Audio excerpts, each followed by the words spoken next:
The project today is we're going to make a new trim. It's a detachable ruff to go on a jacket.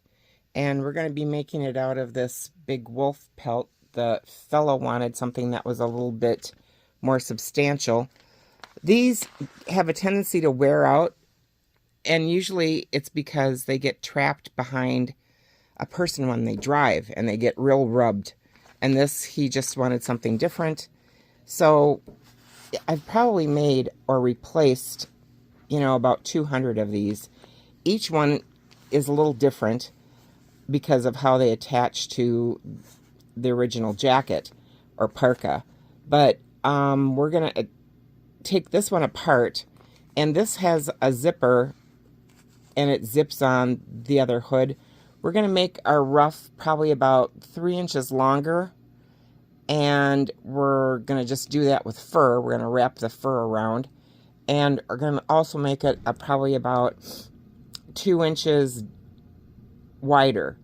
And we might add an extra piece of close to this fabric to be able to do that on this back side. But the first thing is to figure out how to take this off.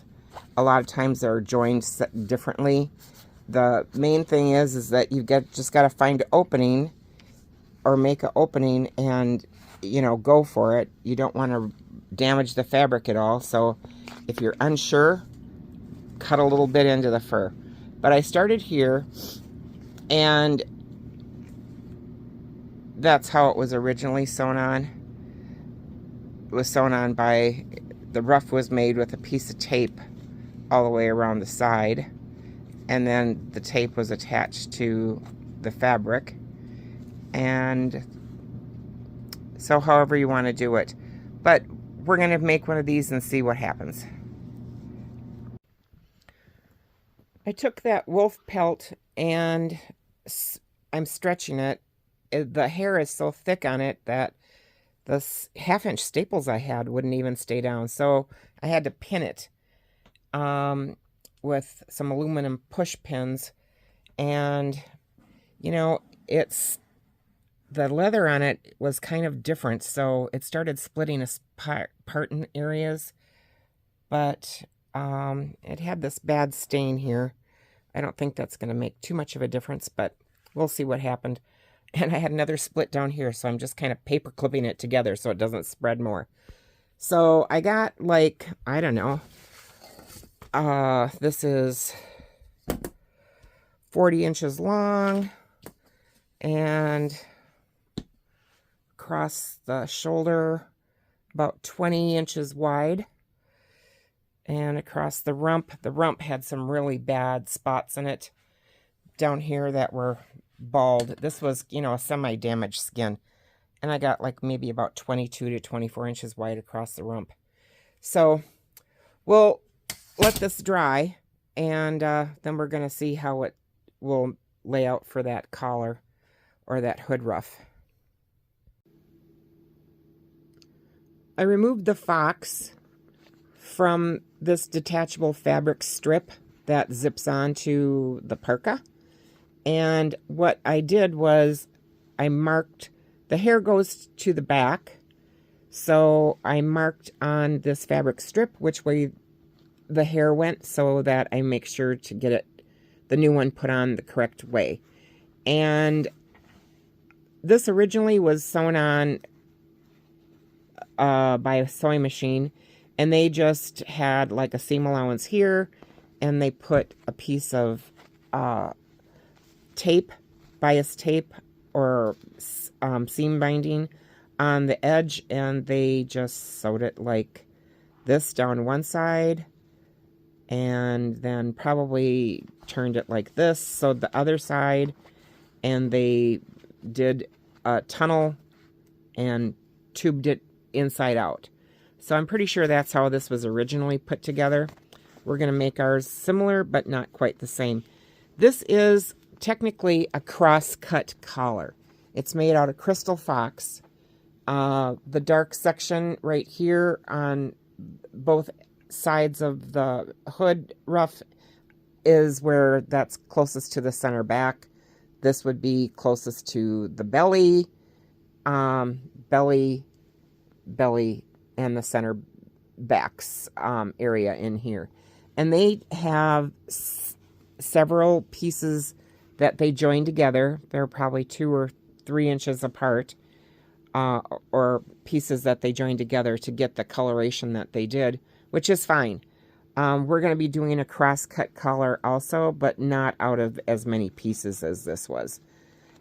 This collar was probably dry cleaned, and it is shrunk. This area right here is real bad, and that's usually the main reason for replacing these.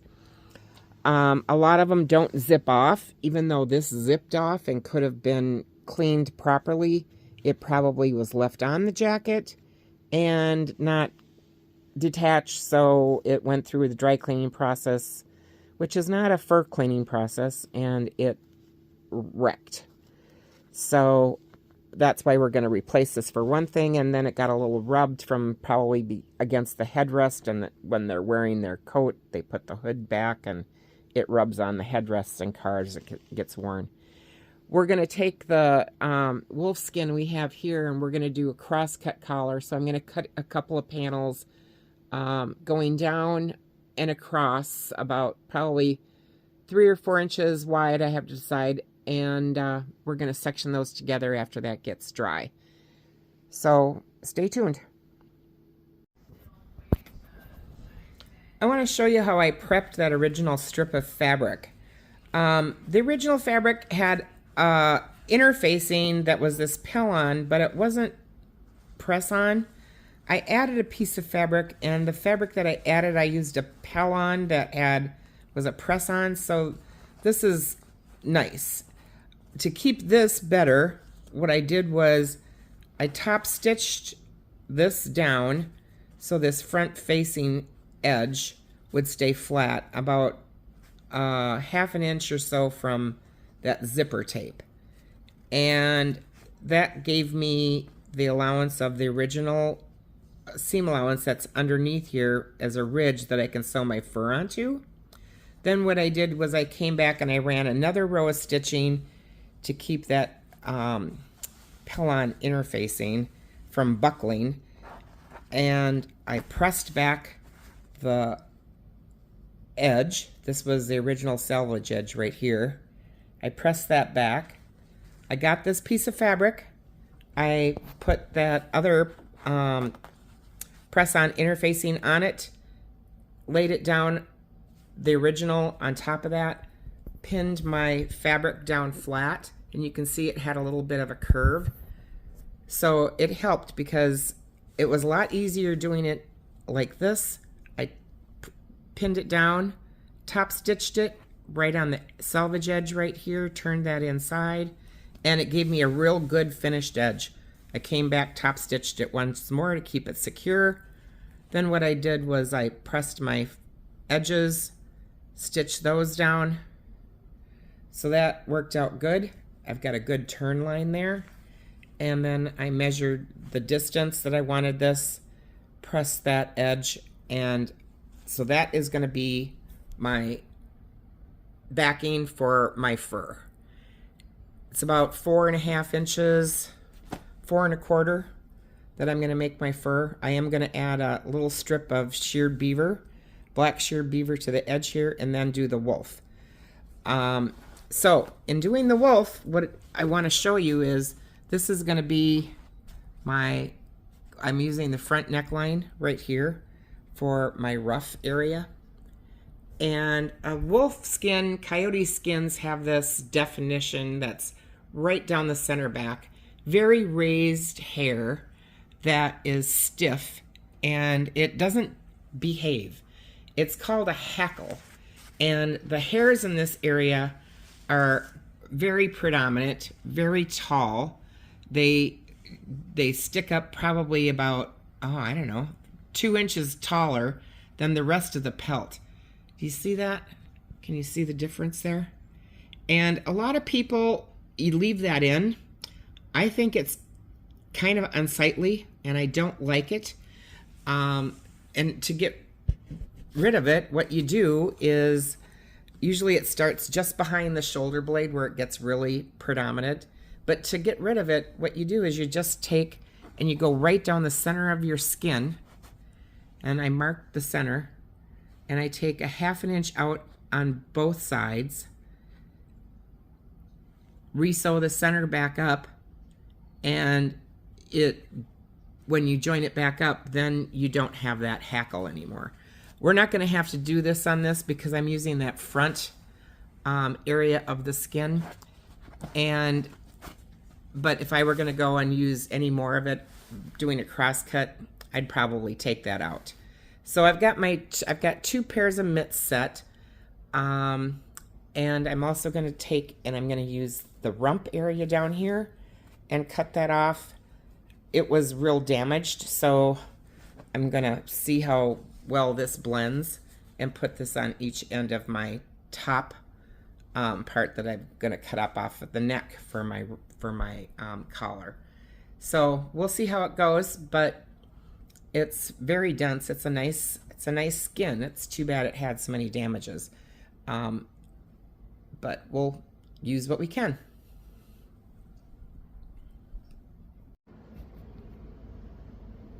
So this is the front section. I trimmed this off. This would have been the top of the neck. I trimmed that off. It did have a bad damage up here too. So I trimmed that off, and this is about 4 inches wide. I'm going to decide now if I'm going to split this in the middle and put a larger piece in the middle, or if I'm going to put a piece on the ends. I'm thinking towards the middle because what it's going to do is it'll separate this that spiky hackle, and then that will lay better because it's going to go to the side on each side because it's going to be split, and then I'll put another piece of wolf in the center. So I've got some stuff from the very rump that I'll see how that matches, but I'm pretty sure that's what I'm going to do. This is that long spiky hair that I cut out of the center of that skin, pretty much, not necessarily on purpose, but it's the way I laid the gloves out and the mitts, and this is what I had left over. It's not much, but I think I'm going to use this front part right here. I took a pattern off the collar and laid the wolf down on the pattern, marked that on the paper, and then I nailed that out so it will conform better than, you know, if I would have just like not done that. So nailed that out. There's my strip of sheared beaver, so it's going to be sheared beaver. I'm going to join the sheared beaver to the wolf, then I'm going to put this on that. So I decided to use this satin seam binding on the outside edge here of the ruff. And because this was so dense that if I would have tried to have sewed it like a tunnel, it was just too thick. I don't think it would have ended up, you know, joining up and being as nice as I want it to be because it's so thick. So I finished that back by hand. I just took some long running stitches. I don't know if you can see that. And now I'm going to pull my fabric back up and just hand stitch this closed to that on that seam allowance. So that should look good. Also on the inside where this folded back, I took a inside stitch to keep the layers together on that one seam where I joined the sheared beaver to the wolf. So I think that should look good, and it laid nice. And after I get done, I'll show you what it looks like. But it's going to be a pretty handsome looking ruff. So I want to show you how this turned out. I think it looks pretty nice. It's a little longer than what it was before. And I did a wraparound edge. So the fur is a little longer than the actual edge. It wraps around. So when it's up, it's got a nice finish there. And the original zipper is right there. then we've got the sheared beaver, and then we've got the wolf. So it's a good transition. That sheared beaver gives a little bit of a break right before the edge of the hood.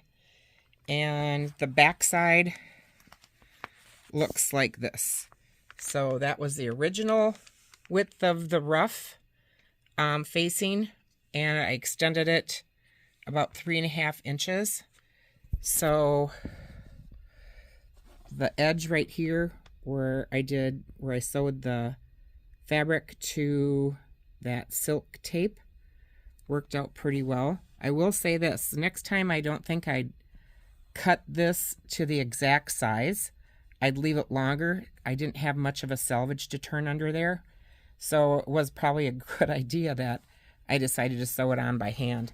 But yeah, it's a great looking ruff. I think he'll get a lot of wear out of it.